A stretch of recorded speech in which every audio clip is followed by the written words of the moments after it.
Dear Heavenly Merciful Father, thank you, Lord, that you have allowed us the opportunity to come into this classroom today, that we're able to learn and think and question about who is God and if He really exists, and all these types of questions that we may have in our hearts. Lord, we pray that you would just give us clarity and understanding, that we may be able to find truth, and that we may be able to live according to those truths. And for anybody that is not here now, we pray that you would bring them here safely, and that this time would be beneficial. And in Jesus' mighty name we pray. Amen. So some of the topics that we're going to go over with tonight is faith. What is faith and how can I obtain it? Many people will say, oh, faith is something that you don't understand, but you just have to blindly believe. However, in the Bible, it does not explain that way. So we're going to talk a little bit about that. The next topic that we'll talk about is the Bible itself. In many different religions, their religious books are about myths, and they're about stories that are made up by people. However, the Bible declares that it is not made by man, but that the Bible is directly from God. So we're going to challenge this to see if it's believable or not. And then we're going to go over God. Does God exist, or is He just something that man has thought up to make them feel good about themselves? And if it is God, if there is a God, is there many gods, or is there just one God? And how can we know which God is true and if God is really existing? So we're going to talk about these things. And then we're also going to lightly go over creation versus evolution to have a better understanding of which one may be accurate and which one would be believable based upon facts and the evidences that we can find scientifically. And then also spirit. And the reason spirit is important is because we have a physical flesh type of body. However, we have conscience that makes us question whether something is right or wrong. And we're going to go a little bit into that. So firstly, Benjamin Franklin stated, an investment in knowledge pays the best interest. So right now, you guys are kind of making an investment of your time. You might be questioning, I'm not sure what I'm here to learn today, and I'm not sure that if I will get anything from it. But by investing your time, we will be able to see if we can come to any truths. Faith. Many say, I don't believe in any religion at all. I'm an atheist because faith declares that you have to believe in something without ever seeing it, without having any understanding of it. It's just, okay, I believe in it and I hope that it's true. And this is why many people will claim that they don't believe in any religion. And although I personally cannot bring God into this room and as like show and tell and be like, hi, this is God, we cannot physically see Him, but if there really is a God, there should be some supporting facts and evidences to help us believe that there really is a God. So let's first look at what's the definition of faith. In Merriam-Webster's dictionary, which is one of the most known dictionaries, it says that faith is about a loyalty or allegiance. It is a firm belief in something for which there is no proof.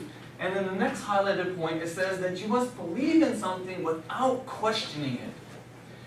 Now, if this were the true definition of faith, then I would leave right now and I would say, you guys figure it out, because it's hopeless. If I have to believe in something without ever being able to question it, without ever having any proof to support it, then I have nothing left to say. However, the Bible specifically says, now faith is the substance of things hoped for, the evidence of things not seen. So the God of the Bible is clearly stating that there will be evidences to help support whatever I'm telling you to believe in. There should be something to support it. And so then, what is the requirement of faith? Well, in Isaiah, in the book of the Bible, it says, present your case, says the Lord. Set forth your arguments, says Jacob's king. Tell us, you idols, what is going to happen. Tell us what the former things were so that we may consider them and know their final outcome, or declare to us the things to come. So there are many gods that people create and say, oh, this is my God. And as highlighted in red, it says, you idols. People make wooden statues or clay statues and they worship them. And in the Bible, God of the Bible is saying, present your case. Tell us what the former things were, or declare to us the things to come. So he's saying, if you really are gods, then please explain to me why things happened in the past and what will happen in the future. For us, something that we can understand is the Weather Channel. The weather people will say that tomorrow is going to be sunny forecast, and then all of a sudden it starts raining. We cannot even predict one day into the future. However, what if through the Bible, or there was some evidences to predict many things in the future, and it was consistently supported? Then we could say that there are some evidences to make us think about and believe whether or not this is truly from man's thoughts or from a God's thought. And we also must clearly differentiate a hypothesis from a fact. So here we have a frozen river. Would everybody agree that this is frozen? Now, question. How much do you believe that that river is frozen? Would you just simply say, I believe it's frozen, and you would just start to walk out onto the ice? That would be very foolish, right? We need to somehow test and make sure that the ice is frozen enough for us to walk on. And if you were to just test it blindly, how far would you be able to go before you gained confidence that it did firmly support you? As you can see, this man here, he keeps, watching his steps as he goes, and he's walking on a very dangerous place right now.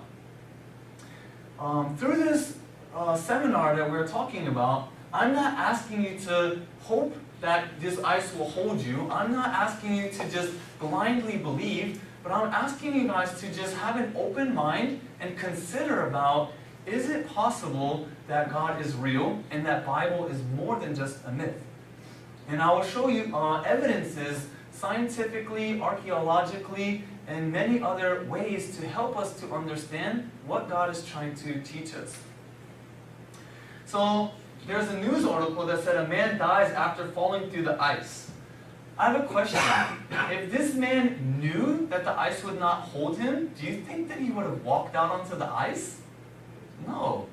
But it's because he did not know, he did not have proper understanding, and he, without thought, just went his way. So how would a wise person go about this? We must wisely test something to just base it on fact and not merely on our feelings. And once we have measured and we have supported with evidence, then we can confidently agree and believe that that ice would be strong enough. And likewise, when it comes to the Bible, I'm not asking you guys to just believe what I'm telling you because I'm telling you. I'm nobody, But I'm asking you guys to just have an open mind to weigh the evidences and see if this is, you can measure if the Bible is fact or not. In the Bible, it says, so then faith comes by hearing, and hearing by the Word of God. And the Word of God is the Bible. And if I were to try to tell you some story that were not true, then I would probably tell you a story that was very vague. I would only tell you minor details, and then I would try to make you guys, figure out the rest, or I wouldn't be very specific. However, the Bible is very different from that. Throughout the Bible, the Word of God constantly is saying, test this. Find evidence to support this. Don't just blindly believe. And that's what the Bible is telling you to do. When I was in college, I studied religion, and in most of the other religions, you will be either badly punished or you would be killed if you were to ever question that religion. Even in Catholic, which many people believe is a biblical type of religion, they don't follow the Bible completely. If you were to ask something about Catholic religion, they would say you're not allowed to question it. You have to do what the Pope tells you to do. And in other religions, such as in Muslim or Hinduism, they would actually, in some instances, kill you for trying to question whether that God is real or not. However, what is really unique about the Bible is the God of the Bible actually tells us, question it, ask, try to find evidences. And so that's what we're going to do through this. Because the God of the Bible is not being vague and you're saying, oh, don't ask questions because I don't know how to answer it. But the God of the Bible is saying, no, I am very specific, I am very meaningful and purposeful of why I wrote the Bible, and therefore He's trying to teach us things through the Bible. So why does it seem in the world that truth is so hard to find? It seems like truth is like a puzzle. Some people will say, well, I've searched in different religions, I've thought about what is true and what is not true, but people always try to find their own version of truth. They want what is comfortable for themselves and not what is actually fact. It says, in this saying, it goes, truth is a truth even if no one believes it. And a lie is a lie even if everyone believes it. So we need to be able to distinguish. I actually had a friend who I would be like, right now it is 7:15. And I'll be like, well, yeah, right now it's 7:15. If you look at a clock, we can say that it's fact. But my friend will be like, oh, that's very perceptual because it's only 7:15 on the East Coast. If you go into a different time zone, then it is not 7:15. And I was like, So I have a question for you guys. Is truth perceptual, like the time in different time zones, or is it consistent? And that's another question that we need to think about and we need to find truth to and find the understanding of it. And as we are searching through the Bible, I want you guys to ask those types of questions. Is it perceptual or is this truth a fact? And kind of like a joke, two seekers of the truth. How do I get to the other side of the road? Cries a chicken. And the other chicken says, you are on the other side of the road. See, this once again is perceptual. And many people will say, oh, your religion is true to you, but my religion is true to me. But what we really need to think about is it's not based upon feeling. If you're just like, oh, because this is what makes me feel good, this is what I think is the right answer, then that's not the fact truth. That is what your opinion of truth is. Adolf Hitler had the thought of how fortunate for governments that the people they administer do not think. And we already know what the outcome of Adolf Hitler was. And he liked the fact that the people he talked to did not think for themselves. Because he was able to control them. He was able to manipulate them. But that is not what the God of the Bible desires. In the Bible in Hosea, God says, my people perish for lack of knowledge. Did you know that the public education system, which was created in 1647, was actually based upon this verse? The reason why we have schools these days was because people were dying because of their lack of understanding, and the forefathers of the United States and the forefathers of other countries, they were always trying to implement religion and God first. However, somewhere along the line, being that humans are not perfect, they twisted what God had designed from the very beginning of time and put their own thoughts and put their own words into it. So we need to also once again distinguish how much of the Bible is from man and how much of the Bible would be of God. And in order to understand who God is and His characters, it is believed that the Bible is God's letter to humans to help us to understand who God is. So first we'll kind of go over Bible and discuss is it true or is it just man's thinking? And is it valid? Is there validity to the Bible? And that will help us set up the way to seek about who God is and if God is really in existence. Once again, in the Bible, God of the Bible always says to search and to find, to have evidence, to ask questions. And so in verse in Isaiah it says, "Search from the book of the Lord and read. Not one of these shall fail, not one shall lack her mate. For my mouth has commanded it, and his spirit has gathered them."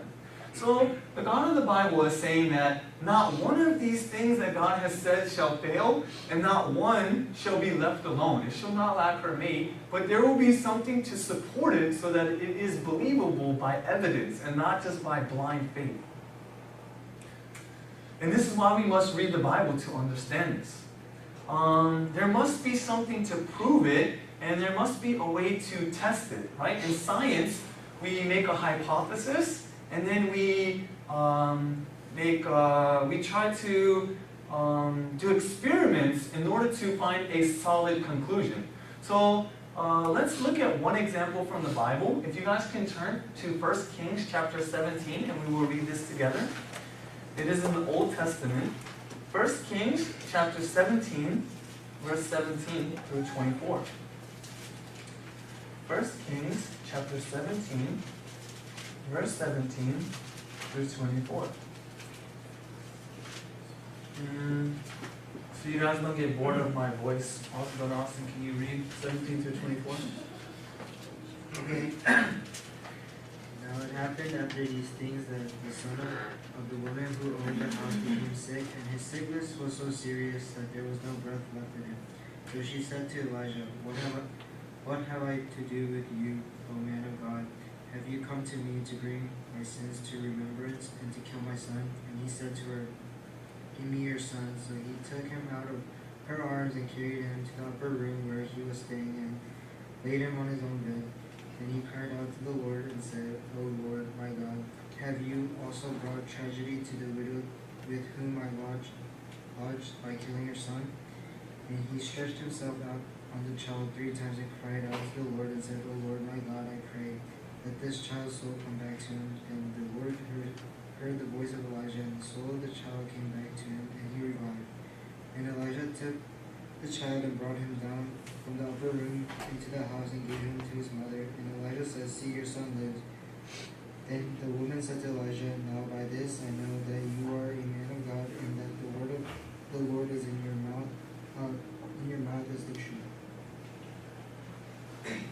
So right here in this verse, the key highlight that I want to show you guys is in verse 24. It says, Now by this I know that you are the man of God, and that the word of God, the Lord in your mouth is the truth. So some people might be like, well, how can you measure what is accurate and what is not? Did anybody in this story that we just read, did anybody see God? No, God was not visible at that time. But yet, the woman was able to declare, by this I know the truth about who this is the word of God. Because there was something to measure it by. The fact that that child who was dead was raised from the dead by the man's prayer, we can see that there was an issue and that God showed himself. Even though he was not physically visible, there was something to measure it by. And so likewise, as we're going to continue to learn about things from the Bible, we need to understand that God makes things measurable so that we can understand. Now, the forefathers built this nation of the U.S. On the Bible, based on what the Bible says. And in this picture, we can see that throughout the years of the presidencies, they placed their hand on the Bible, swearing and that they would govern this nation based upon the principles of the Bible. And when they first came to the Americas, they actually built churches before they built schools and homes, because they understood the value of the Bible was more important than anything else. And as time passes on and grows further, we can see that even to this day, the presidencies are still sworn in by the Bible. Now, I'm not showing this to show any political standpoint. I'm just showing that even to this very day, the most recent president, they still are sworn in saying that they will lead this nation according to the Bible. However, based upon actions that are made, we can see that from the original purpose, it's been losing its content until this day, and we can tell by how corrupt the world is. And that's actually another topic that we'll talk about soon. And how ironic is it that schools and prisons are two government-run facilities. However, in schools, they ban the Bible. You are not allowed to read the Bible in school. You're not allowed to pray in school. But originally, it was not that way. But, however, in prisons, who is run by the same government, they actually give them Bibles. They're like, please read a Bible. So why does the government dictate who should read it and who should not? And that's something that I'm just trying to open your mind to think about. Like, why is sometimes it's acceptable and other times it's denied? And I'm trying to show to you how far we have strayed from the original contents which God was trying to teach us. That it is completely manipulated by man now, and that's why there's so much confusion about which religions are right and what is actually truth. So I have a question to you guys. What is the Bible to you? What does the Bible mean to you? Is it like a school book that just has a lot of information? Well, it's got some pretty good stories in there. It's pretty interesting. Is it like some holy book? Like, oh, I can't touch the Bible. Like, I want to learn about it, but it's so holy I can't even touch it. Huh? Is it a paperweight collecting dust? So a lot of people have Bibles in their homes, but they've never even read it before. They're like, oh yeah, I got a Bible. But it's useless if you do not read and accept what is the information that's inside of it. Some might think it's a very big and intimidating book, like, I don't know, I don't read that much, man. I'm never going to read the Bible. It has too many pages. Well, what does the Bible say? It says, sanctify them in your word, for your word is truth. If we can find more evidences to support this, then we can believe this statement, right?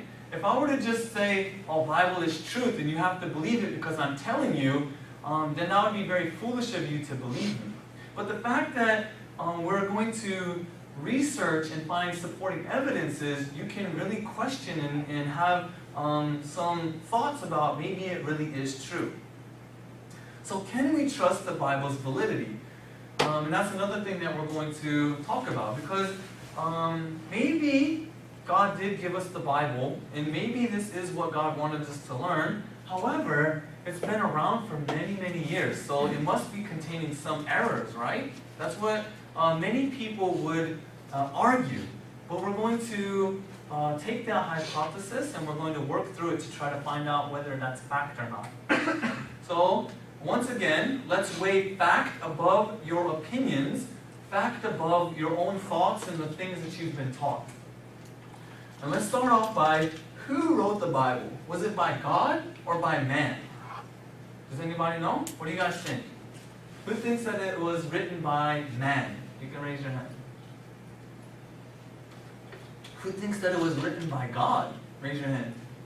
Anybody? You guys think it was written by God? Who doesn't know? Who's just like, oh, whatever, you know? Well, let's try to find some facts. So the facts about the Bible, which we know, is how old the Bible has been around. And we also know the authors of the Bible, right? And for the books, if you were to read a book in school, it says the author's name, it writes the date that it was published, and we can find some solid facts about a book. Well, the Bible is likewise. We can break it down by where the cross is split is before Christ, and that is considered the Old Testament. And then when where the cross is in the center, so that is considered the New Testament. So the Bible is kind of broken down into different parts. And Moses was the first author, and it was about 15 100 years before Christ had came around.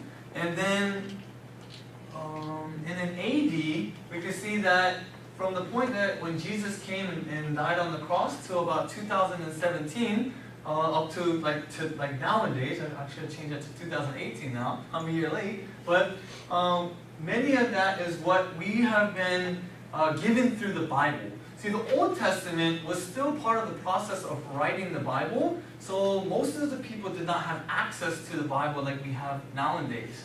And Moses was the first author from the Bible, from the book of Genesis, which is the first book written in the Bible, and all the way to the end of the Bible, with the last book, which is Revelations. And it was a process period of about 1,600 years from when the first book was written till the last book. And you can see the little dot here. This was when Revelations was written. So that was around the end time period of when the Bible was completed. And we can compare all the words side by side, and even though there were many different authors, there is a consistent and even flow of how the Bible is written.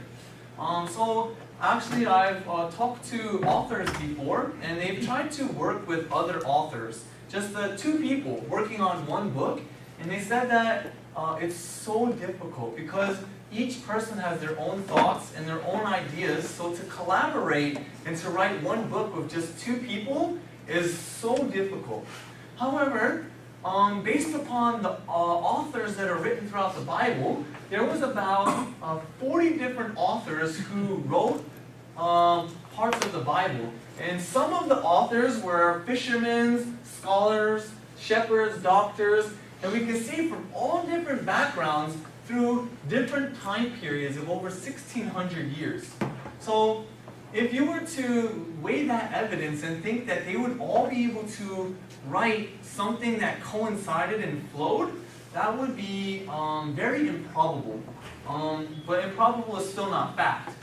But the fact that these authors wrote these is definitely been proven.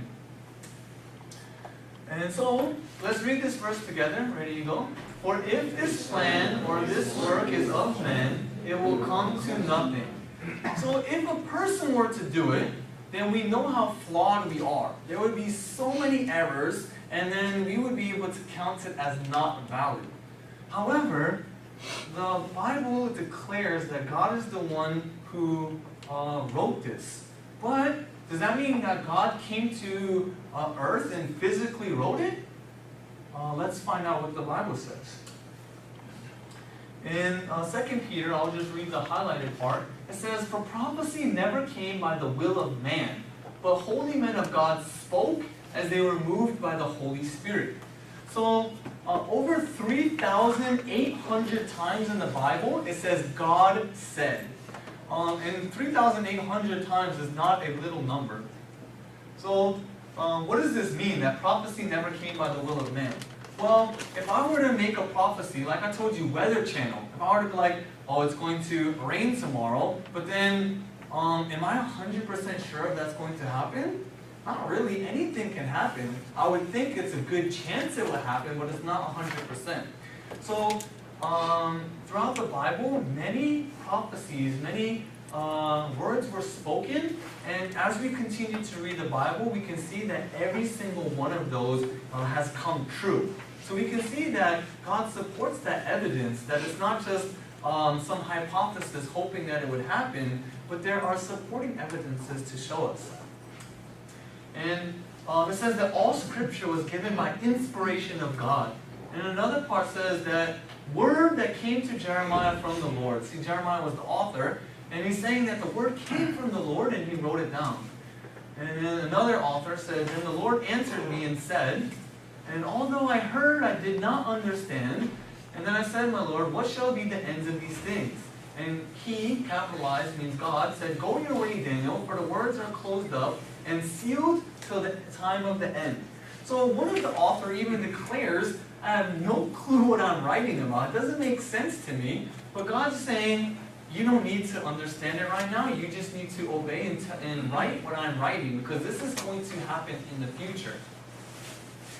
And another one, God who in various times and in various ways spoke. And I wanted to put a little emphasis on this scripture verse because God speaks to people in different ways. And so we need to understand how God spoke in Old Testament in previous years and how God is speaking now. Because as you guys know, every generation has like a different dialect or a different slang, and even within just 10 years of an age gap, these, I say these because I'm older than, but for me, I'm so confused about what the younger generation is talking about. I'm like, what slang is that? I don't even know. And that's just within a 10-year age gap. And when I was younger, the older people didn't understand the way that I was talking. So God changes the way that He reveals Himself or shows and talks to different people because each person will accept in a different way. And God is so careful wanting all of us to understand and believe that He is real, that He adapts to us so that He can help us to understand about how He reveals the Word to us. And in this verse it says, "You are the God who performs miracles. You display your power among the people." So in Old Testament, we can see that God showed Himself and displayed His power through miracles. And if you guys have ever heard about any stories from the Bible, one of the most famous ones, which is actually a historical fact, so not only is it written in the Bible, but there are many historical facts to support this, it talked about something called the 10 plagues of Egypt. And this is some of the miracles that God did trying to show Himself to the people that did not believe in Him. And I'm going to show you guys a verse now that is talking about this also. It says, "Then the Lord said, I am making a covenant with you. Before all your people I will do wonders never before done in any nation in all the world. The people you live among will see how awesome is the work that I, the Lord, will do for you." So in Old Testament times, we can see that God worked through miracles. And because like I told you, Old Testament, they were still writing the Bible. The Bible was not complete. So they could not reference and see what God did. But in Old Testament time, God used miracles to help them to understand because that's the way that God chose to reveal Himself. But nowadays, why does God not do miracles, or does He? And we can see that based upon the scripts that are written in the Bible, God clearly did far more miracles in the Old Testament than He does in our current age. It doesn't mean that God cannot or God does not, but that is not the specific way that God chooses to reveal Himself. But like I told you, the Bible is very old. How can we know that it is still valid? How can we know that it has withstood the test of time? And I'm going to give you a few examples of why it, how it might have changed. In AD 303, the Roman emperor issued an edict that banned all Christian religious practices and Bibles throughout the Roman Empire. And then, during the reign of the Third Reich, Bibles across Europe were edited and censored to keep in line with the Führer's Aryan ideals. So Hitler deleted all texts concerning Jewish people, which the Bible is hugely revolved around Jewish people because one of the ways that God chooses to reveal Himself is through the people from Israel. And we'll learn more about that on Wednesday if you guys are able to come.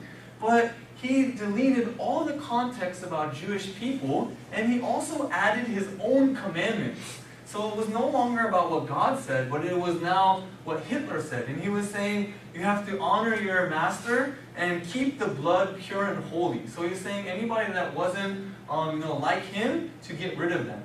And now, we can see that even though these people tried to edit and change the Bibles, how can we know if all of these things happened that the Bible is still the original content that God designed it to be? Well, in 1947, so not too long ago, in the Qumran caves in Jerusalem, there was a discovery of the Dead Sea Scrolls. There was a shepherd boy who was walking around and saw some open cave, and he threw a rock into the cave, and he heard some clattering, and some jar clays had been broken, and he climbed up into this cave and found these scrolls. But he did not know what they were or the fact that they had any value, so he ended up selling them to some archaeologists or some people that had interest in it. And it ended up being that when they did the research and they did the archaeological tests to prove that when it was dated and the validity of that it was actually factual, they came to find out that these were these Dead Sea Scrolls, which were originally written inside of the Hebrew text. And parts, or some of them were completely whole and some of them were just small parts. Almost the whole Old Testament was found except for one book, which was Esther. And they did the research on it, and they compared the Dead Sea Scrolls which were found, and it actually had barely any difference from what the current text that we have till this day. It was so minimal that it wasn't even worth mentioning. And dated from the 3rd century of BC to AD 68, the scholarly analysis proved that those indeed were the scriptures that were originally written thousands of years ago, and they had not been altered. So based upon these archaeological findings, we can compare that to the Bible and find that it had not changed. So back to this picture about the origin of the Bible, the things that we can claim as fact, that human history was divided in two parts. Even for people that don't believe in God or don't believe in Jesus, history is always told as BC or AD. So we can see that there was some very strong point that dictated the way that history was talked about. So even for people that claim that they are atheists, they still will refer to in history as BC and AD. And that's because there was such a strong influence from the Bible and about who Jesus was throughout history.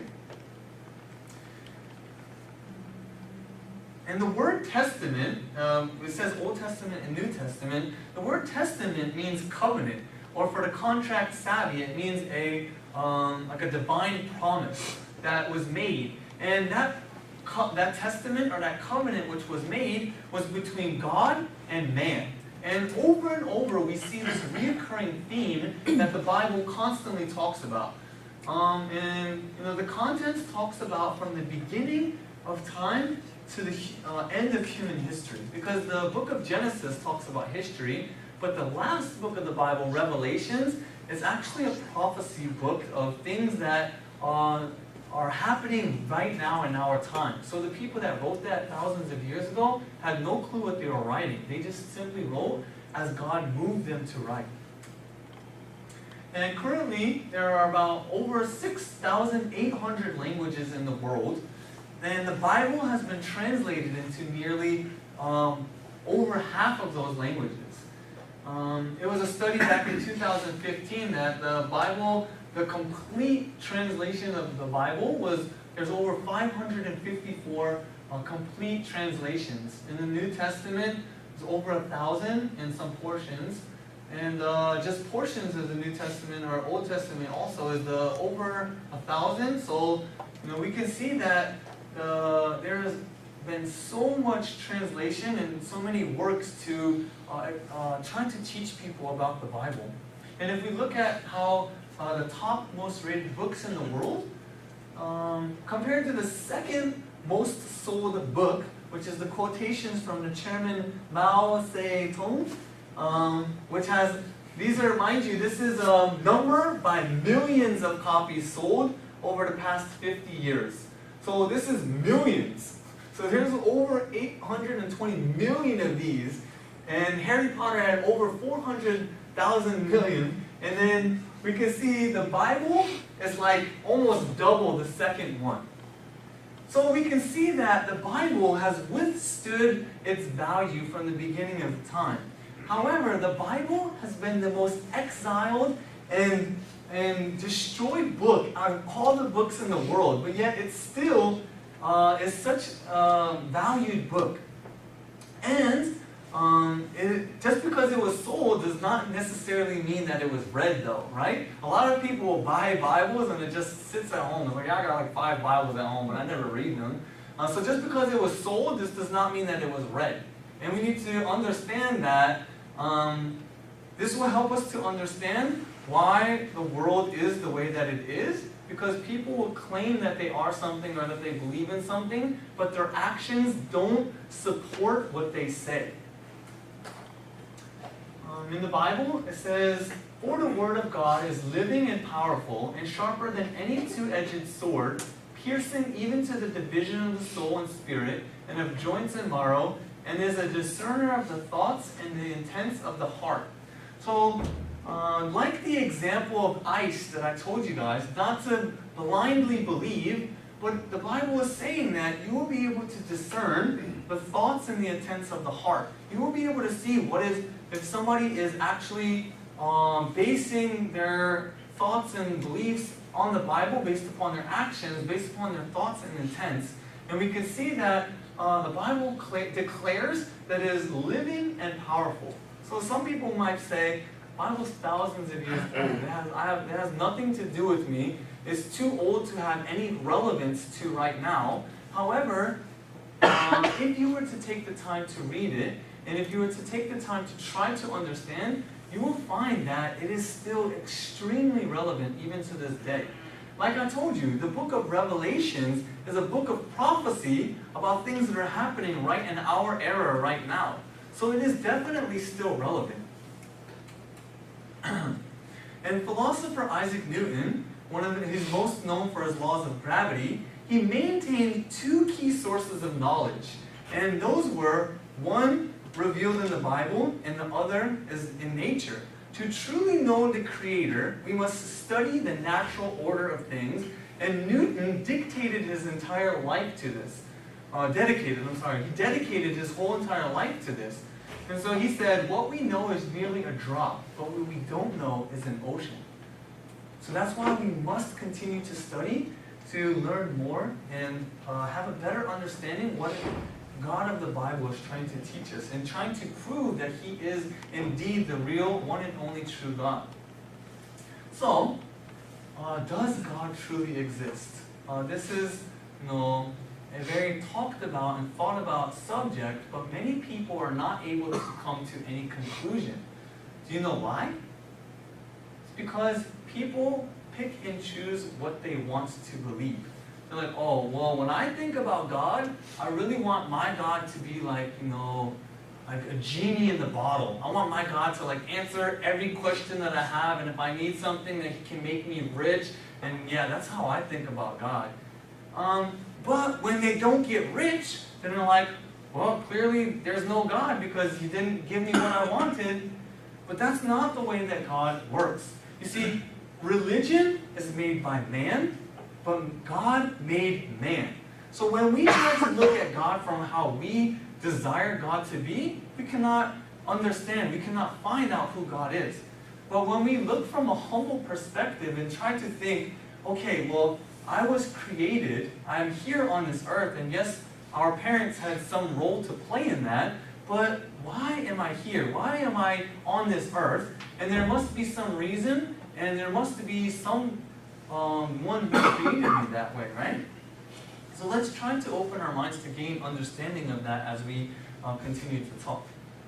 Now, other people will say, I know that God doesn't exist because if you look around, there's so much evil. And people get hurt all the time. And if there was a God, God would never allow that. But would He not? See, this is our thoughts about God. Because that's how I want God to be. I want God to just make, rainbows and unicorns and, life can be happy. That's humans thinking of God. But we didn't make God. God made us. So we can't think from our perspective.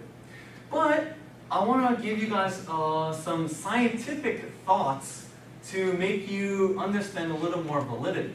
There was a professor years ago who had a class. And he questioned his class and he says, God does not exist. Does anybody disagree? And there was silence because it's like, oh, it's the professor, you know. Clearly the professor knows more than I do. He's teaching me. But there was a student who disagreed. He said, no, professor, I believe that God does exist. And the professor was like, what do you know? You're just, you're a student in school. You're just trying to learn something. And he's like, well, you're wrong because God doesn't exist. And the student responded. He said, professor, darkness does not exist. And the professor's like, what? I teach science. Of course darkness exists. Turn off the lights. You will see darkness. And the student responded and said, you are not understanding clearly. You see, darkness cannot be measured. You cannot prove that darkness exists. There's no form of measurement. We can measure light. We can say that there are light years. We can say that light exists because there is a form of measurement to prove that it does exist. But darkness, who has measured it? So therefore, there is no evidence to prove that darkness exists. And the professor became a little bit more, quiet and sullen. But the student wasn't finished. And he said, professor, do you believe that cold exists? And the professor, a little bit more skeptical this time, was like, oh, of course there's cold exists. Have you never been cold before? And the student responds and says, wrong. You cannot measure cold. We can measure heat because in heat, the molecules move around, and we're able to measure by that way. But when there's complete sub-zero temperatures, you cannot measure anything because there's no life within it. There is no molecules moving around to actually measure or to support this. Now, likewise, when we question and say, does God really exist because there's so much evil? It is not that God does not exist because there is evil. It is simply that evil exists because there is lack of God. Without heat, we have cold, but we can't measure cold. Without God, we have evil, but does that mean that God does not exist?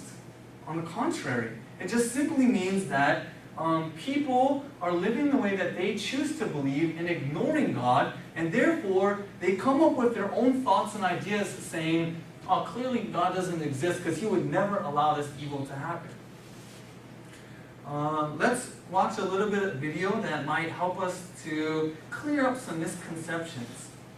Isaac Newton said, the most beautiful system of the sun, planets and comets could only proceed from the counsel and dominion of an intelligent and powerful being. Can you think of any famous atheists? Yeah. No. A famous atheist. Yeah, a famous atheist. Yeah, my dad. He's not famous. Skeptics often include examples of famous atheists in their attempt to win converts. But more often than not, the famous personalities cited are not actually atheists. This is a popular atheist poster on which are Ernest Hemingway, Abraham Lincoln, Carl Sagan, Mark Twain, Thomas Jefferson, Benjamin Franklin, Albert Einstein, and Charles Darwin, along with the words, atheism, good enough for these idiots. Clearly, atheism is for intellectuals. But one moment, Abraham Lincoln wasn't an atheist.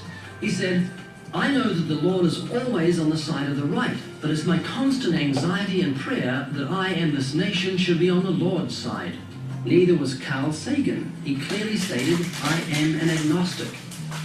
Mark Twain hated religion, but he certainly wasn't an atheist, saying, none of us can be as great as God, but any of us can be as good.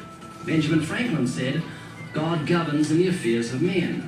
You'll find Thomas Edison listed on Celebrity Atheists, on Positive Atheism, and other atheist websites, but he wasn't an atheist. He said, there is a great directing head of people and things, a supreme being who looks after the destinies of the world. Thomas Jefferson said, say nothing of my religion. It is known to myself and my God alone. Albert Einstein rejected the Bible as the Word of God and said that the Creator was unknowable and that God being personal was childlike. He lamented, in view of such harmony in the cosmos, which I, with my limited human understanding, am able to recognize, there are yet people who say there is no God. Well, what really makes me angry is that they quote me to support such views. He categorically said, "I am not an atheist," and when referring to those who deny the Creator, he used the term fanatical atheists. Charles Darwin said, "I have never been an atheist." So out of the 8 famous men on the poster, there is only one who was an atheist, Ernest Hemingway. According to his biographer, back in 1961, Hemingway, quote, pushed 2 shells into the 12-gauge Boss shotgun, put the end of the barrel into his mouth, pulled the trigger, and blew out his brains. There's your poster boy when it comes to atheism. Keep in mind that even though some of these men claim to believe in God, it doesn't necessarily mean that they're believers in the one true Creator revealed in the Scriptures, or that they're genuine Christians. However, when atheists use theists or agnostics to promote their godless agenda, they're being dishonest. Then again, coming from those who claim that morality is relative to each person, convenient dishonesty should not be a surprise. So we can see that many people claim atheism, but they have not thought through the facts. So, who is God then? If I were to ask you this personally, many of you have not come to any sort of conclusion yet. You're probably like, well, if I were to think about God, maybe he's like a good person, like really good, gives you stuff when you need it, and if you're sick, you can ask him to make you feel better. But the Bible describes God with many names and different roles, such as love and supreme judge. But before we go into the characteristics, I want to test if God is indeed real, and if the names given were made up by man, or if God is the one that declared himself as these roles. So, many people will say, if God is real, God, show yourself. And they want God to be like this. Hello, it's me. Happened a little quick. I'll show it to you again. Watch Hello. carefully. It's me. See, God is not hiding. Some people think like God's like, oh man, I'm just waiting for God to pop up and show himself to us. But that's not how God works. In the Bible, God clearly states, for since the creation of the world, his invisible attributes are clearly seen, being understood by the things that are made, even his eternal power and Godhead, so that they are without excuse. God declares himself as invisible, but his attributes are clearly seen by the things which are made. So if we were to take a look around, we would be able to see God in the things which he has created. And we'll go into further evidences of that shortly. But once again, this verse, it says that by the evidence of things not seen. So, has anybody seen oxygen before? Oxygen? No, we can't see it. But how do you know, and why do you accept that oxygen is real? Because there are methods to measure that it is actually there. We can't see it, but there are supporting evidences to know that we can't survive without oxygen. So is it so much of a stretch to say that, oh, you have to completely believe that, and you have to have faith to believe that oxygen exists? No, but yet we universally accept this truth because there is evidence to support. Now when it comes to God, once again, there must be evidence to support this. And in many instances in the Bible, like I was telling you, God prophesied and said that this will happen in the future, that these things will occur, and every single time it actually came true. Now, if that is not one solid piece of evidence to help support, then I don't know what is.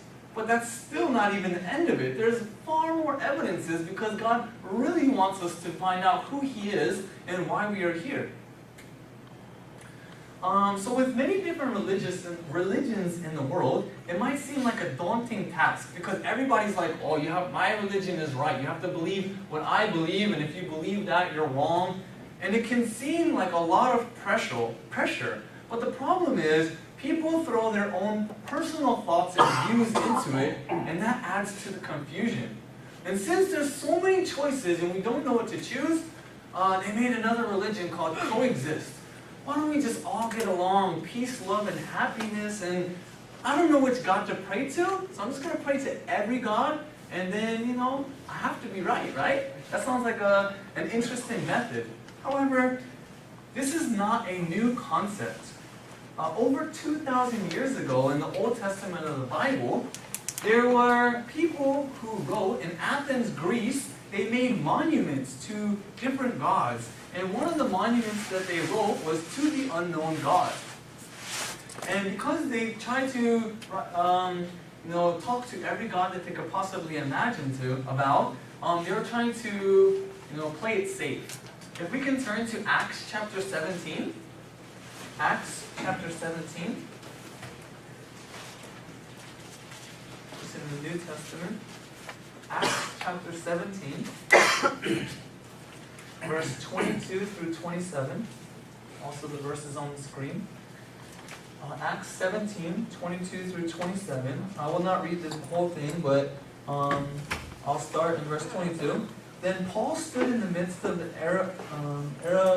Areopagus and said, "Men of Athens, I perceive that in all things you are very religious. For as I was passing through and considering the objects of your worship, I even found an altar with this inscription, 'To the unknown God.' Therefore, the one whom you worship without knowing, him I proclaim to you." And from this point, we can see that many people have always tried to believe in some type of God. They tried to believe in something, but this unknown God that they had proclaimed, the writer of Acts, Paul, was saying, let me explain to you who this unknown God is, because God wants you to find him. He's not a mystery. He's not hiding from you, but he wants you to clearly know who he is. And it is described in the Bible. In Jeremiah, let's read this together. Ready, go. "You will seek me and find me when you seek me with all of your heart." So God is saying, if you search for me, if you sincerely want to find me, you will definitely find me. But if you're just seeking after God that is comfortable for you, a convenient God, you're not going to find the creator of the universe. And it says again, "The Lord looks down from heaven upon the children of men to see if there are any who understand, who seek God." In another verse, "Ask and it will be given to you. Seek and you will find. Knock and the door will be opened to you." Now God's not saying in this verse, if you ask for $1 million, then I'm going to give it to you. That's not what God is saying. God is saying if you're trying to seek after God, if you're trying to understand why you were created, why God gave us the Bible, why there are so many problems in the world, then we can find it if we actually take the time to seek the truth. Not our own truth, but what God had designed as the truth. And another thing is, who is God? Is there many gods or is there one God? Is there one God? In 1 Timothy it says, "For there is one God and one mediator between God and mankind, the man Christ Jesus." Now in the Catholic religion, and the reason I mention this is because my family was raised Catholic, they always say, yeah, you can pray to the Pope. You can pray to Mother Mary, and they will pray to God for you. But there's something so wrong in that. Why do I need somebody else to talk to God for me? Like, that person is flawed too. What if I tell them something and they say the wrong thing? And I'm like, I wonder why my prayer is not being answered. But the Bible clearly distinguishes that there is only one God and one mediator. So we don't need to talk to other people to say, go pray for me. But we are able to have a relationship and a connection with God. And it's very small, but I wanted to show you just how many verses there are that says that there is only one God. But yet in many other religions, in Greek mythology and Roman mythology, all of these things, there's a God for every different thing. There's a sun god, there's a moon god, there's a God that's on your Starbucks cup. No, there's gods for everything. But the Bible clearly states that there is only one God. And since it's small, if you guys really want these individual verses, you can talk to me afterwards. But ways that we can know God. So we already talked about a couple of ways through the prophecies and through the miracles, but it doesn't end there. There are far more ways to know God. And some of them is through creation and through spirit. Now, in evolution, Charles Darwin had said that he had based the theory that we had came from monkeys, right? Or from some other animal, and we were not created as humans from origin. However, Charles Darwin himself had written that this is a theory. He theorized, and he was a great mind, and I wish more people would think about and try to understand where we came from and why we were created. However, why do people take what Charles Darwin wrote as this is a theory, and now in schools it is taught as a fact? It's like the fact of evolution. And people are just like, oh yeah, it must be true because I learned it at school. But even Charles Darwin himself said it's a theory. A theory is not a fact. Gravity is fact. It is a law because 100% of the time, gravity takes effect. But when something is a theory, it is merely a hypothesis that they are trying to prove whether it is true or not. But they've been trying to prove this for years. And they're trying to prove it so much that we can see an article says that the evolution deceit, because they had taken the jawbone from a monkey and placed it on with a human skull and said, see, we found evidences to prove that evolution is true. But there has never been any scientific evidences to support this. It is merely a theory. And people want to believe in it so much that they go out of their way to try to put things together and be like, look what I've done, see, it's true. But God doesn't do that. God doesn't need us to try to make something to prove that God is real. God has already proven that He's real. And if we, with a pure mind and innocent thoughts, just try to look at that, we really don't have to try. The only thing that we actually have to do is let go of our own thinkings and just say, okay, what are the evidences before me? And actually tomorrow we will go into much further detail between the evolution and creation. And Albert Einstein said, the more I study science, the more I believe in God. Now, as the video we watched, Albert Einstein did not believe specifically in the Bible or in the God of the Bible, but he 100% believed in a God because there were too many evidences to deny that God existed. But yet, even with all the evidences, people are like, I wonder if God is real. It's because they're not thinking the way that God designed, but they're thinking with their own thoughts. Let's take a 5-minute break. You guys can use the restroom or get some more drinks or something.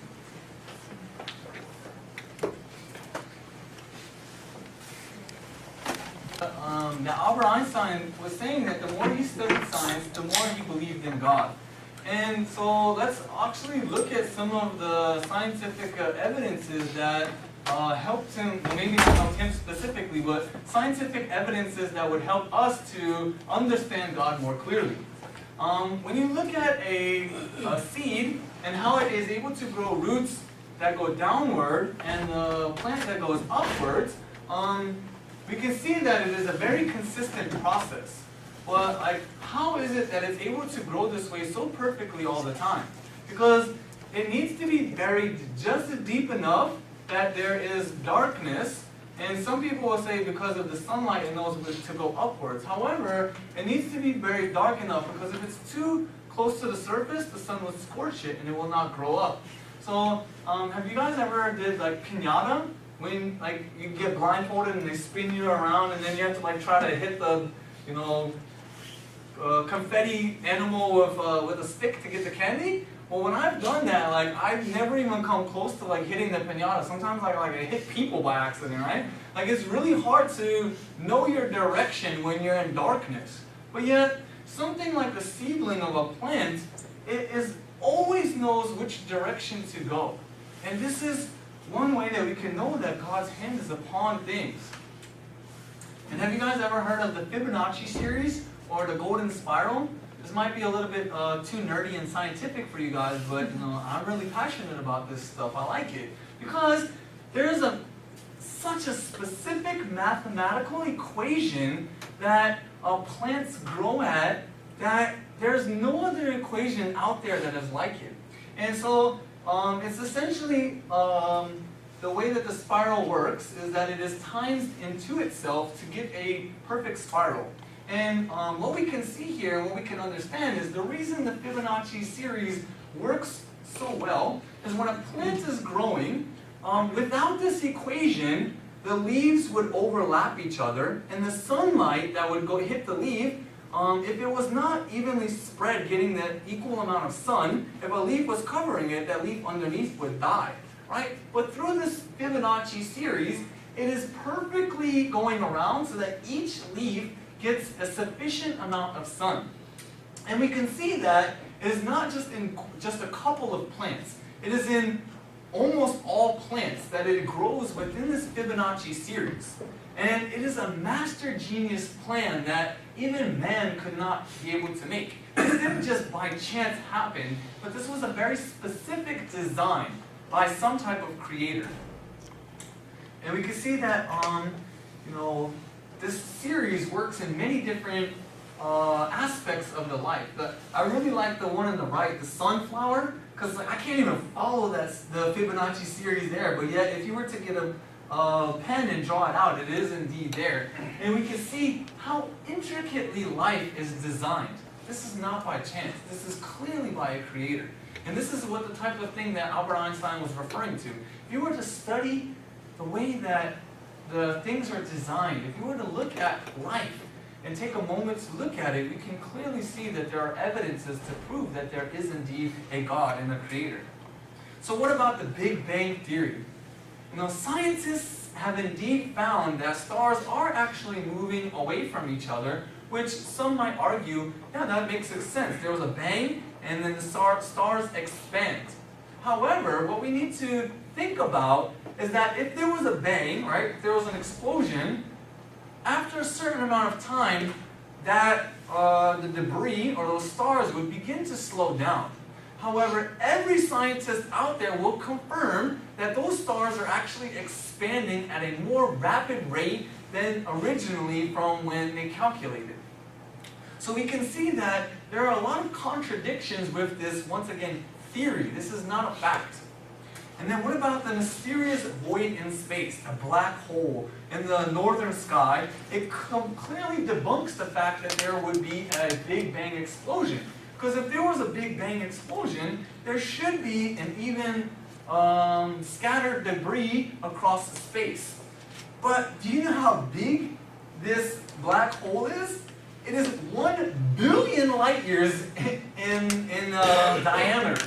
So this is not like some small thing that, oh, maybe it's a possibility that something was in the way and so it didn't scatter properly. No, this is 1 billion light years in diameter. There's no way that there could have been a Big Bang with this. Till this day, scientists still are like, we're not sure why it's there or how it got there. Because only the creator of the heavens, the universe, would be able to understand something this complex. And God is trying to show us, stop trying to rationalize with your own thinking and making up your own thoughts about why it is, but look to the one who made these things for a specific reason.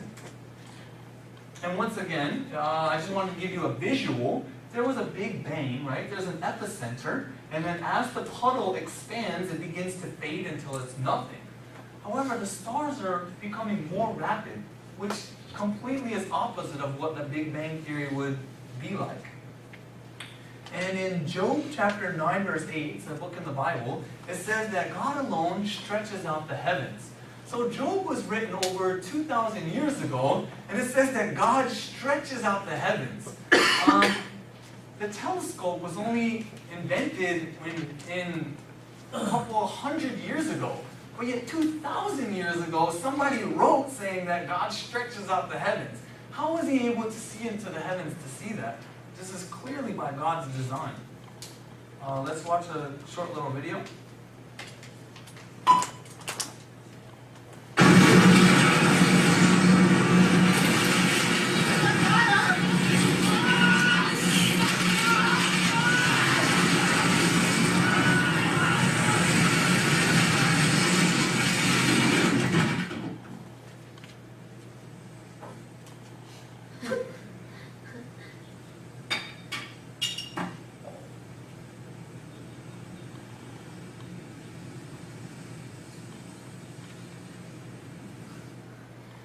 this is a Bangkok insurance company, and they're trying to say that if an accident happens, if some catastrophe happens, the chances of your house being put together, back together, is like 0.000. It's never going to happen. So he's saying that's why you need to invest in insurance, because that's not going to happen. And likewise, if we can't believe that this is going to happen, how can we believe that some big explosion happened and that the earth came together and the universe aligned perfectly? It's even more difficult because we need even more specific design for all of these things in the universe to perfectly align. So if we can't believe that, why do we so blindly believe that there is a Big Bang Theory or that the earth just happened to come about and there is no creator? People choose to believe blindly. They don't want to believe truth. They want to believe what they want to believe. But like we saw before, a truth is a truth whether you believe it or not. A lie is a lie whether everybody believes it or not. We need to base our beliefs on facts of evidence. Let's read this verse together. Ready to go? For every house is built by someone, but he who built all things is God. Does anybody believe that the house or even this school just came into existence? Does anybody believe that?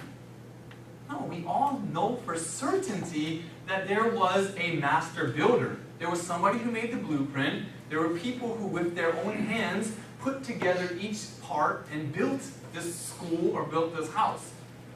Likewise, God is saying, just like somebody builds houses, there is somebody who created all of these things, and that is God.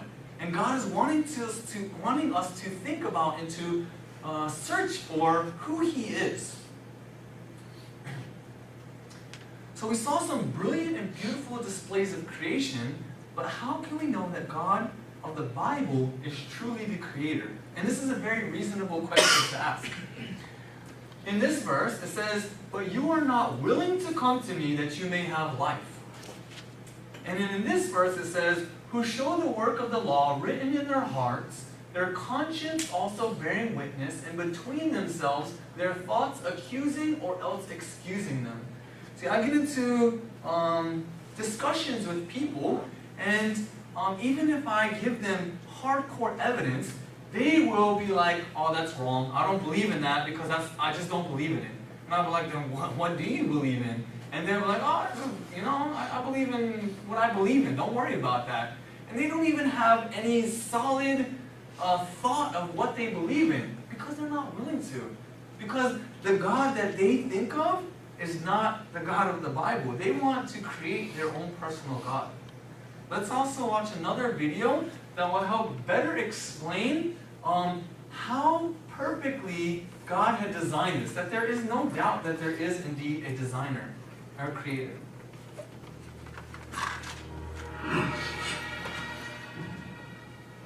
From galaxies and stars, down to atoms and subatomic particles, the very structure of our universe is determined by these numbers. These are the fundamental constants and quantities of the universe. Scientists have come to the shocking realization that each of these numbers has been carefully dialed to an astonishingly precise value, a value that falls within an exceedingly narrow, life-permitting range. If any one of these numbers were altered by even a hair's breadth, no physical, interactive life of any kind could exist anywhere. There'd be no stars, no life, no planets, no chemistry. Consider gravity, for example. The force of gravity is determined by the gravitational constant. If this constant varied by just 1 in 10 to the 60th parts, none of us would exist. To understand how exceedingly narrow this life-permitting range is, imagine a dial divided into 10 to the 60th increments. To get a handle on how many tiny points on the dial this is, compare it to the number of cells in your body, or the number of seconds that have ticked by since time began. If the gravitational constant had been out of tune by just one of these infinitesimally small increments, the universe would either have expanded and thinned out so rapidly that no stars could form and life couldn't exist, or it would have collapsed back on itself with the same result: no stars, no planets, and no life. Or consider the expansion rate of the universe. This is driven by the cosmological constant. A change in its value by a mere 1 part in 10 to the 120th parts would cause the universe to expand too rapidly or too slowly. In either case, the universe would again be life prohibiting. Or another example of fine-tuning. If the mass and energy of the early universe were not evenly distributed to an incomprehensible precision of 1 part in 10 to the 10 to the 123rd, the universe would be hostile to life of any kind. The fact is, our universe permits physical, interactive life only because these, and many other numbers, have been independently and exquisitely balanced on a razor's edge. Wherever physicists look, they see examples of fine-tuning. The remarkable fact is that the values of these numbers seem to have been very finely adjusted to make possible the development of life. If anyone claims not to be surprised by the special features that the universe has, he's hiding his head in the sand. These special features are surprising and unlikely. What is the best explanation for this astounding phenomenon? There are 3 live options. The fine-tuning of the universe is due to either physical necessity, chance, or design. Which of these options is the most plausible? According to this alternative, the universe must be life permitting. The precise values of these constants and quantities could not be otherwise. But is this plausible? Is a life prohibiting universe impossible? Far from it. It's not only possible, it's far more likely than a life permitting universe. The constants and quantities are not determined by the laws of nature. There's no reason or evidence suggests that fine-tuning is necessary. How about chance? Did we just get really, really, really, really lucky? No. The probabilities involved are so ridiculously remote as to put the fine-tuning well beyond the reach of chance. So, in an effort to keep this option alive, some have gone beyond empirical science and opted for a more speculative approach, known as the multiverse. They imagine a universe generator that cranks out such a vast number of universes that, odds are, life-permitting universes will eventually pop out. However, there's no scientific evidence for the existence of this multiverse. It cannot be detected, observed, measured, or proved. And the universe generator itself would require an enormous amount of fine-tuning. Furthermore, small patches of order are far more probable than big ones. So the most probable observable universe would be a small one, inhabited by a single, simple observer. But what we actually observe is the very thing that we should least expect: a vast, spectacularly complex, highly ordered universe, inhabited by billions of other observers. So even if the multiverse existed, which is a moot point, it wouldn't do anything to explain the fine-tuning. Given the implausibility of physical necessity or chance, the best explanation for why the universe is fine-tuned for life may very well be it was designed that way.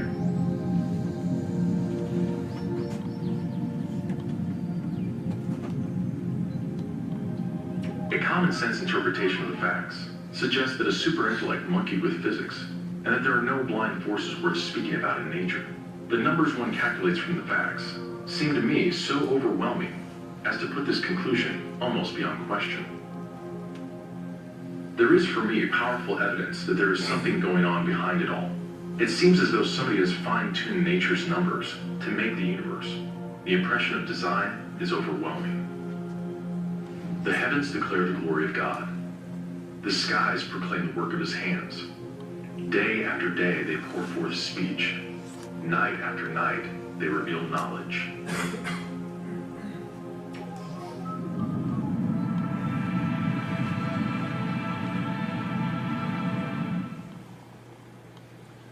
So as we can see from this video, it is not by chance that the earth was created, or the fact that we are even alive.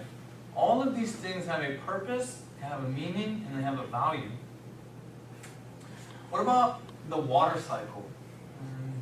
Many of us will learn about this in middle school. However, this is quite interesting scientific evidence to consider and to look at, because the Bible talks about this long before there was anybody that was able to scientifically understand this. Before we had any forms of measurement or the barometric pressure measures and such that we have on these days, they did not have those types of technology years ago. But the water cycle, as we're familiar with, has the condensation, goes up into the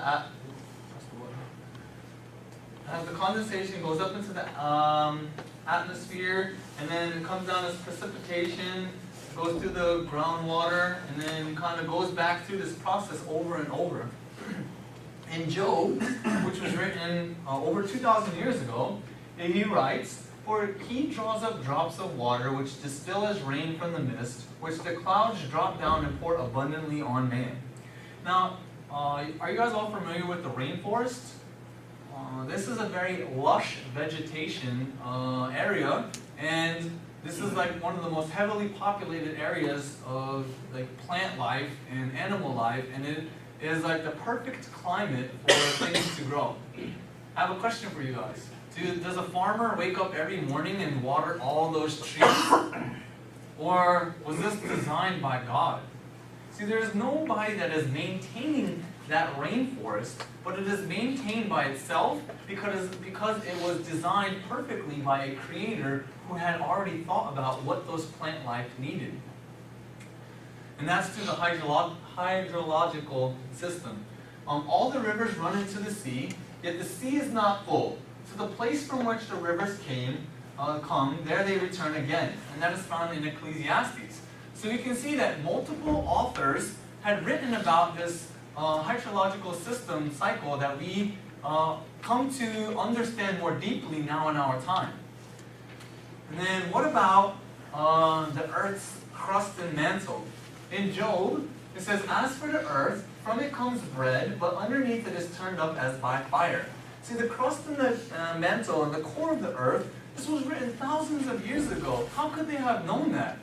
They didn't have the technology to understand this. It was God who spoke to these people, and they wrote down what God was telling them. "The heavens declare the glory of God, and the firmament shows his handiwork. Day unto day utters speech, and night unto night reveals knowledge." See, all of these things created and the things that are happening in the world, they don't require us to maintain them. They already are in existence, and they are already maintaining themselves, because this is the way that God designed it. What about the earth being round? In Proverbs, it says to the left, "When he prepared the heavens, I was there. When he drew a circle on the face of the deep." So it talks about drawing a circle of the earth, right? And in Isaiah, to the right, "It is he who sits above the circle of the earth." See, for many years, people had predicted that the earth was flat. And, in the Arabic culture, this is called the Wonders of Creation. The map depicts a traditional Islamic projection of the world as a flat disk surrounded by the sundering seas, which are restrained by the encircling mountains of Kaf.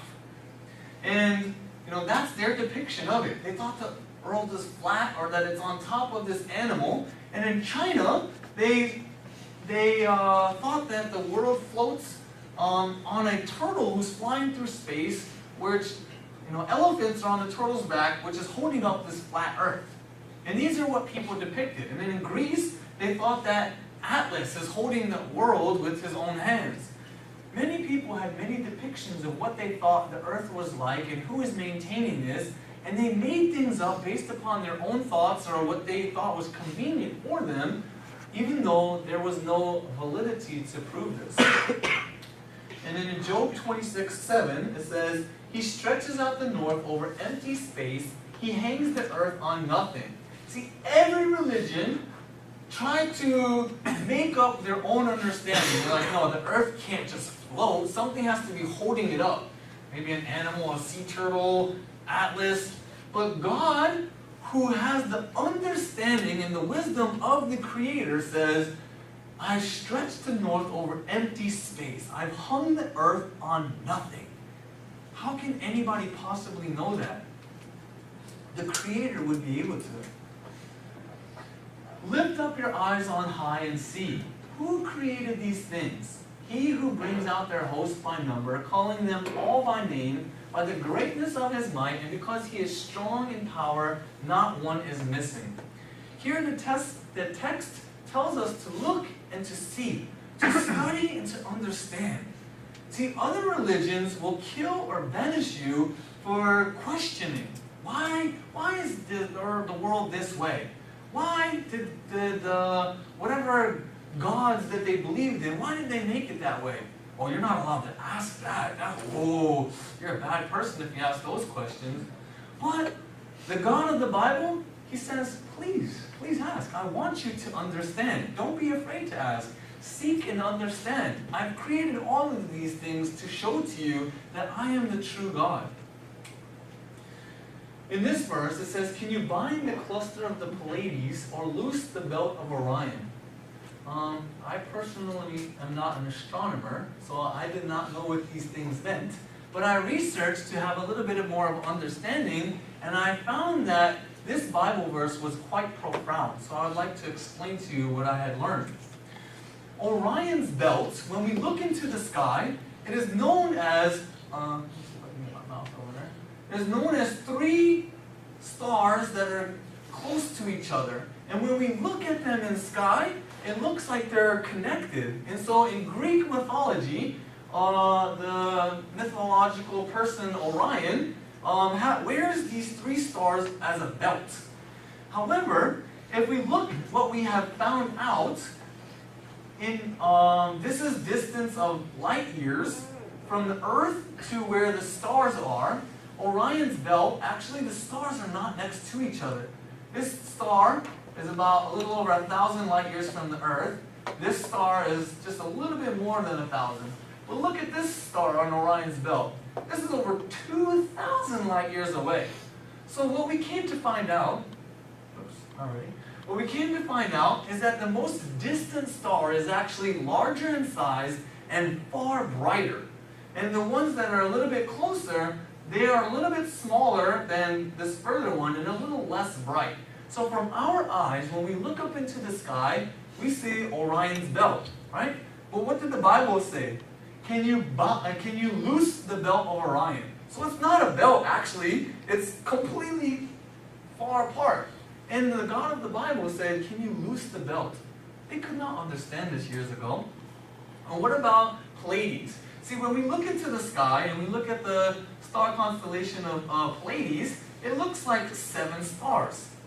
But when we zoom in with a telescope and we begin to understand, each star is actually individually made up of hundreds of stars. So maybe one of these 7 stars is made up of 300 stars, just one of them. So what does the Bible say? It says, can you bind the clusters of Pleiades? See, from our eye, it looks like they're just together. It's just as it is. But the God and the Creator had said, can you bind the cluster of Pleiades? Because he knew that he had designed it with hundreds of stars looking like one. And this might seem a little bit boring, but we need to understand to have a little bit of a perspective. See, the history of the telescope, one of the first people who came up with these ideas was back in 1513. So this was hundreds of years ago, but this was not thousands of years ago like that Bible verse was written. And not until more recently with the Hubble telescope, which was began to be designed in 1889. No, that was when he was born, but the Hubble telescope was actually designed in like 1953-ish. And we could not understand those things with our own understanding. It wasn't until many years later that we found out that what God had said was actually true. And Isaac Newton says, this most beautiful system of the sun, planets, and comets could only proceed from the counsel and dominion of an intelligent and powerful being. So there's so many things that we are merely discovering. It's not like we created these things or that we, because of our own understanding, they came to existence. But God already put them into existence, and now we're only just in the past couple of 100 years beginning to understand what God was trying to show us. And why? Because, like I was telling you guys before, God works and reveals himself in different ways. So in past times, he spoke through miracles in ways that people in the older time could understand. But in our time, we have so much evidence to understand. But yet people still choose to put their own thoughts into it and believe their own thoughts.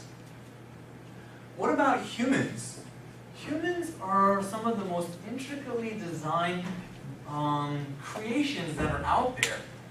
Many people will try to duplicate, and they'll be like, oh yeah, I have artificial intelligence, I've made robots, and even though those robots are actually pretty intricate and pretty interesting in design, they're not even close to what humans are. Can robots naturally heal themselves?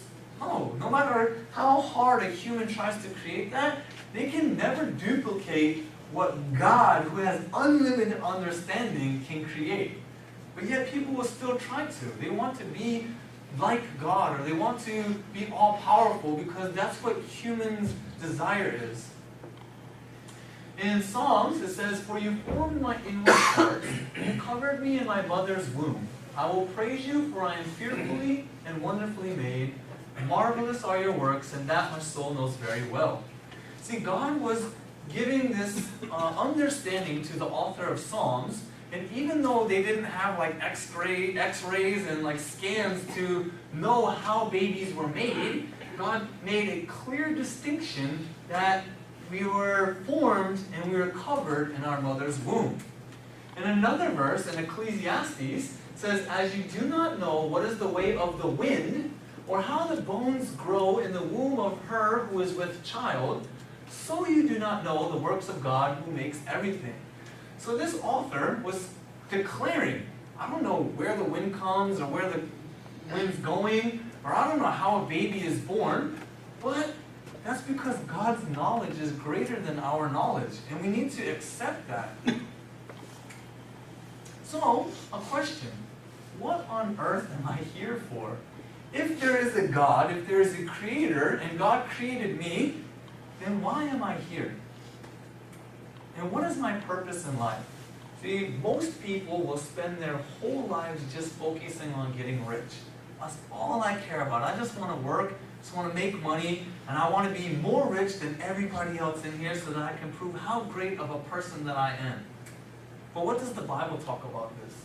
It says, "The days of our lives are 70 years, and if by reason of strength they are 80 years, yet their boast is only labor and sorrow, for it is soon cut off, and we fly away."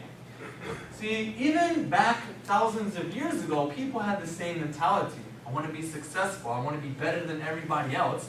But God is saying, why are you focusing on that? When you die, in an instant, which you don't even know when you will die, what happens to all that money? Who cares if you're more popular than somebody else, because when you're dead, it's useless compared to the person that's living.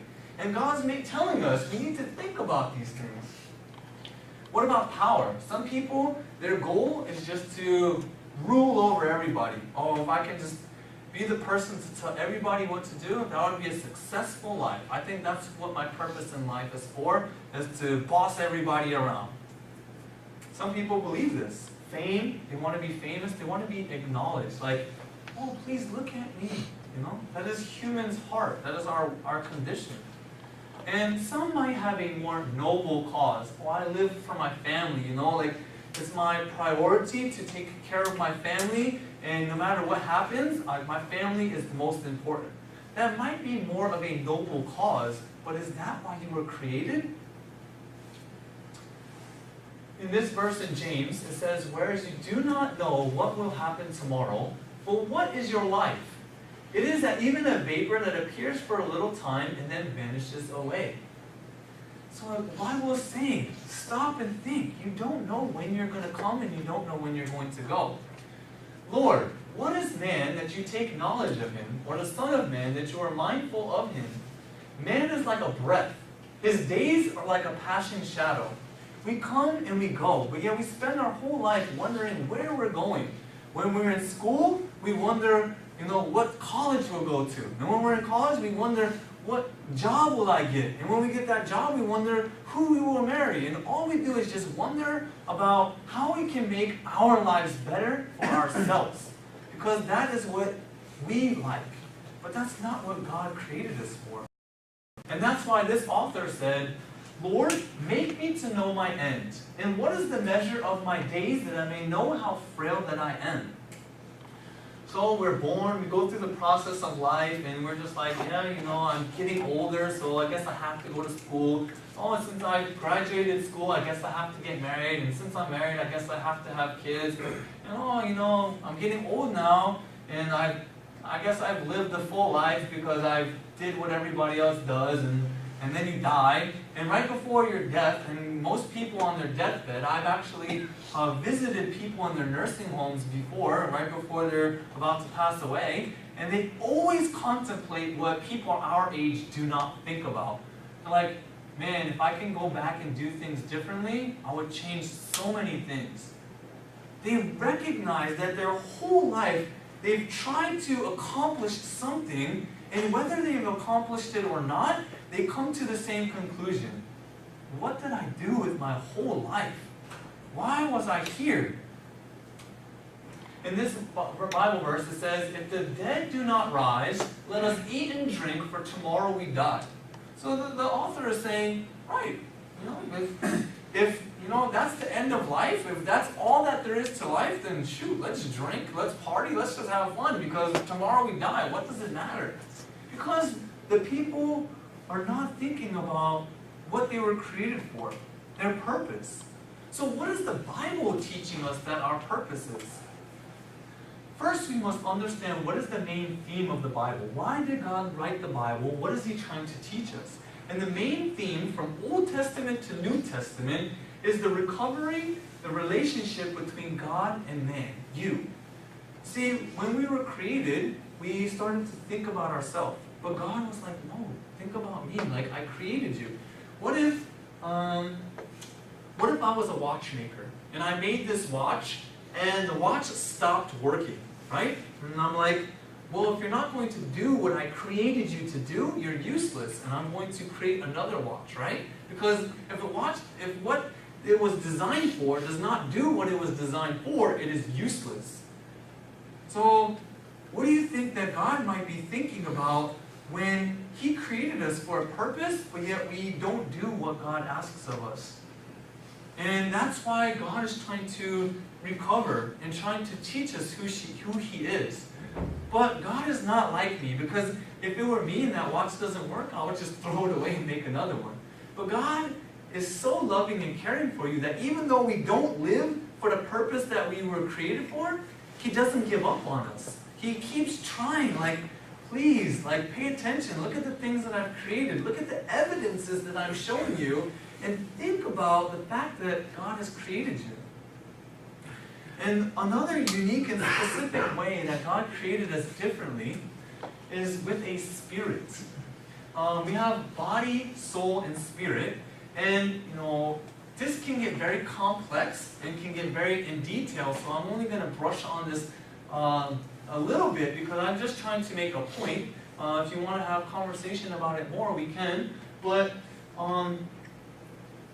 one thing that we are all equal with, that everything was created with, even animals and humans and everything, is that we all have a body, right? God created all things, but one thing that is very unique about how He created man and woman is that He created us with a spirit. You don't see dogs trying to go to church and seeking after God, do you? I mean, I was going to say you've never seen this, but clearly I'm showing you a picture, so you're seeing it now, but you don't see this regularly. Animals don't seek after God. They don't seek after a religion because there is no spirit within them. And there was a movie when I was a child that was called All Dogs Go to Heaven. I was like, oh, that's like a cute little movie, like everybody loves their dogs, so yeah, people go to heaven. Everybody gets to go to heaven. Dogs get to go to heaven. However, God did not create animals with a spirit. Have you guys ever done something wrong, and even if you didn't get caught, you felt guilty? You're like, oh man, like, I'm going to get caught, something's going to happen. Actually, one of my favorite books by Alfred Hitchcock, there's a scenario where a man had killed somebody and he buried her under the floorboards, and the police came searching for this woman, and the police are there questioning him. Now the police do not know anything about what this man has done, but his own conscience is making him guilty. And he starts hearing the heartbeat of the girl in the floor, and he starts freaking out like, oh, the police are going to hear this too. And even though the police know nothing and hear nothing, his conscience is bearing him witness. And he ends up telling on himself. And he's like, I did it, okay, I'm sorry. Because inside of him, he could not hold back the guilt that was inside of him. And that is the spirit that God has given us. And some might argue, well, what about dogs? When you come home, and the dog chews the toilet paper in your couch and the whole place is a mess, sometimes the dog is sad. Well, it's not sad because of what it did. If you come home, the dog's wagging its tail happy regardless of how he just messed up your house. He's probably sad because you're yelling at him. And then he's like, oh, I don't know what I did, but you're yelling at me. He doesn't, like animals do not have a spirit to understand between right and wrong. They cannot discern. They just know that if you're yelling at them, they don't feel good. But that is not the spirit. So, why did God make man with spirit and nothing else? First, I want to show a Bible verse that God is saying that He created us that way. In Genesis chapter 1, which is the first book of the Bible, it says, so God created man in His own image. In the image of God, He created him, male and female, He created them. Now some people think, oh, I don't know, who is God? Is God, Asian? Is God white? Is God black? Because this verse says that we were created in God's image. So do I look like God? Do you look like God? Who looks like God? And it has nothing to do with the physical appearance.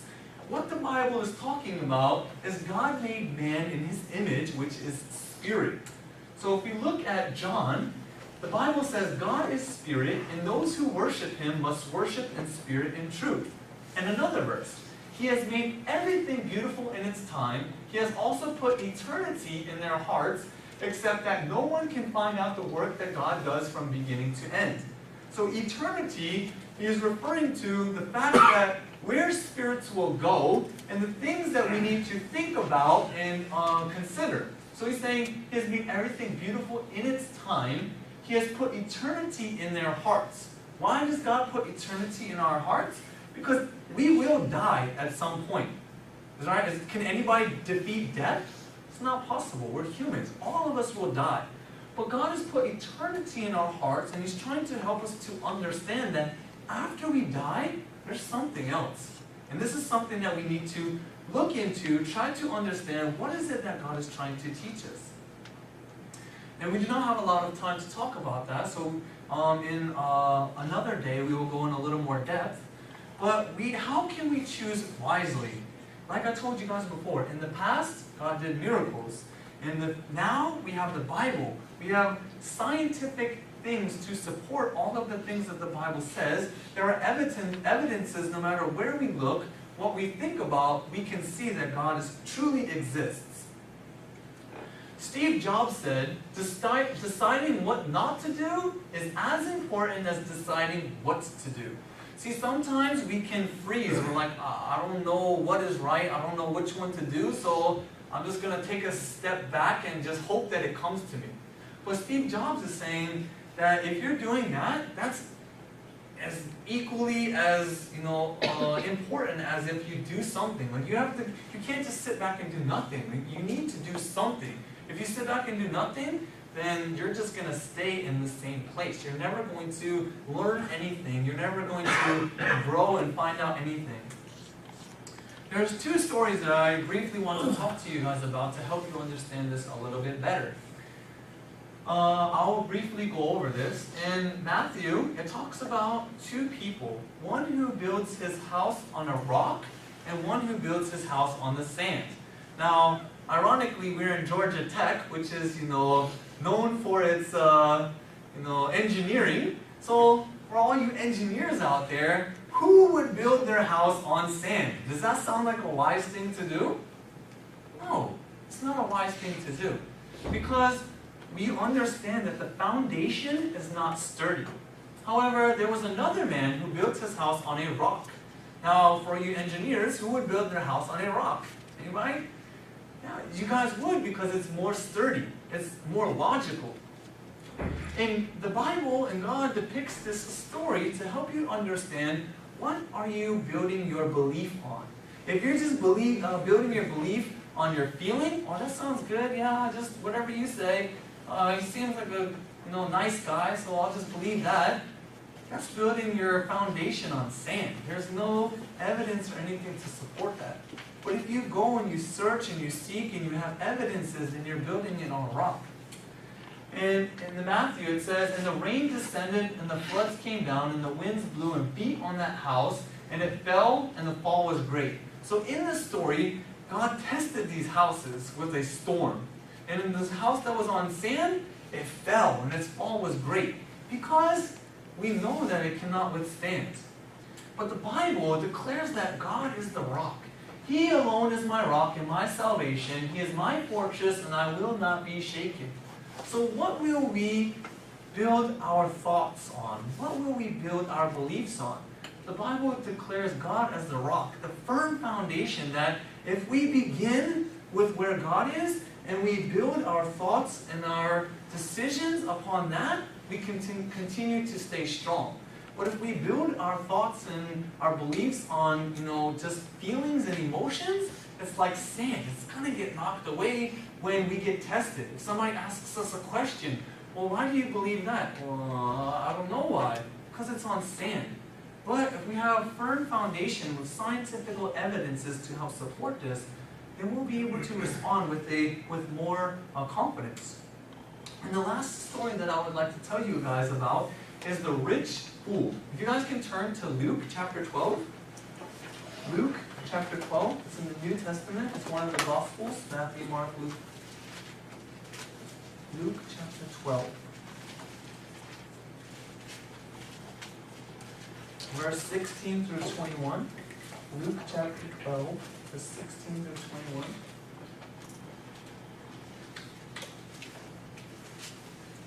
Now Jesus, he's talking to people in the Bible, and he says like this. He says, then he spoke a parable to them, saying, the ground of a certain rich man yielded plentifully. And he thought within himself, saying, what shall I do, since I have no room to store my crops? So he said, I will do this. I will pull down my barns and build greater, and there I will store all of my crops and my goods. And I will say to my soul, soul, you have many goods laid up for many years. Take your ease, eat, drink, and be merry. But God said to him, fool, this night your soul will be required of you. Then whose will all things be which you have provided? So is he who lays up treasure for himself and is not rich towards God. There's a common theme occurring as we read this. It says, what shall I do? I have no room. So I will do this. I will store my crops and my goods, and I will say to my soul. And over, all he kept talking about was himself. And he gave no thought about God, why he was here on this earth, why he was created. He gave no thought to anything.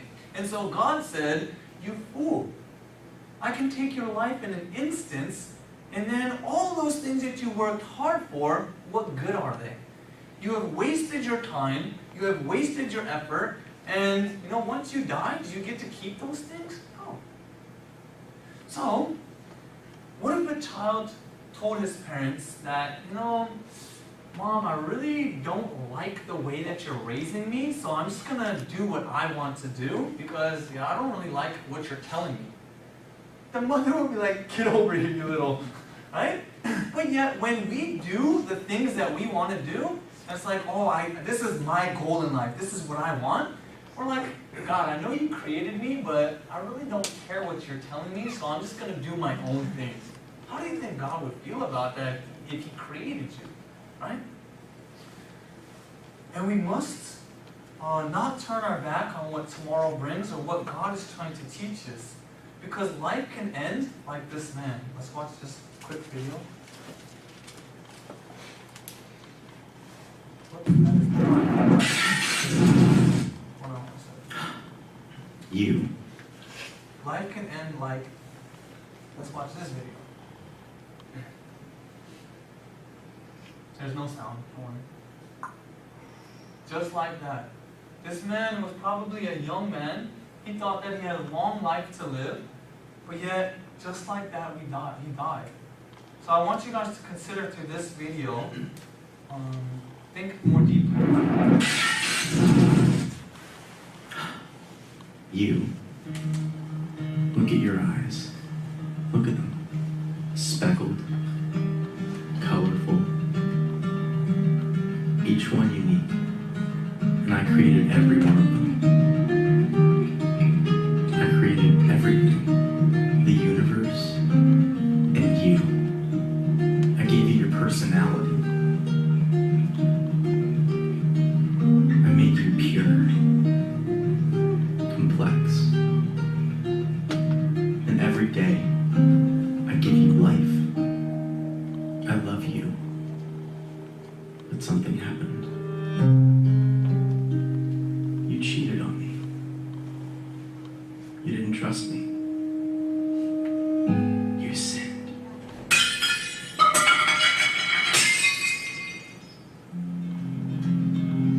You cut yourself off from me. And although you're still alive, you were slowly dying. So you looked for other things.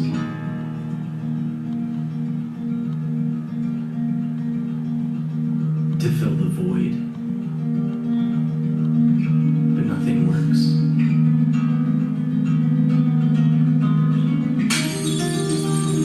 It just kills you faster. And it separates us more and more.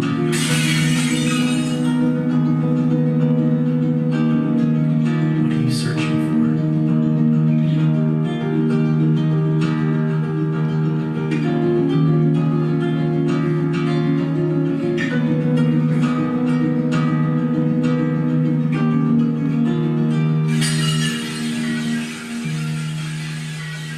I don't want you to die. I created you, not to be destroyed, but to know me. So I became one of you, a fragile creation. I was tempted, but I never sinned. I came to save you. You have so many sins, and they have a cost. Someone has to die, you or me. So I took on your sin and traded in my life for yours. And I died in your place because I loved you. Then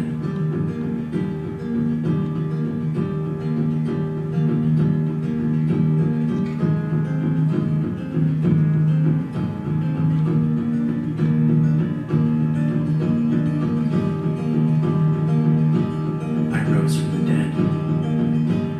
I am the way, the truth, and the life. I am Jesus. I'm not here to condemn you. I came to bring you back to life. Rely on me. I will forgive you and give you eternal life. I love you. And I did all of this to have a relationship with you.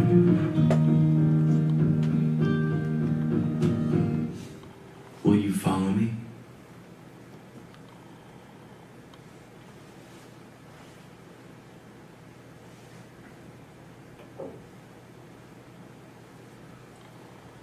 So, we didn't talk anything about who Jesus is.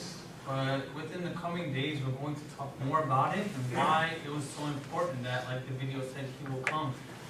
But the key point that I wanted you guys to think about today specifically is that,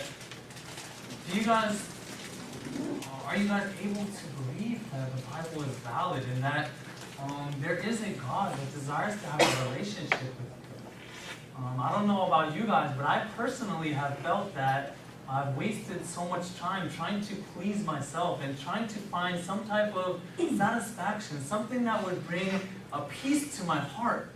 But the harder that I tried, the worse things got. And even though I knew it was getting worse to my own detriment, I kept on doing it over and over.